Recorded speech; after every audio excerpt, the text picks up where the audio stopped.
ang masakit na katotohanan pagdating sa pag-ibig. Yung may mga pag-ibig pala na kaya kang mahalin, pero hindi ka kayang ipaglaban. Yung aminin natin minsan sa buhay natin, dumarating talaga yan na kaya nating mahalin or mahal natin yung isang tao pero hanggang doon lang.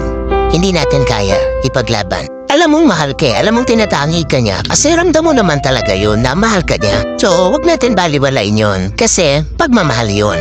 Pero, ang sad part kasi doon yung hanggang doon lang. I will love you but I will not fight for you.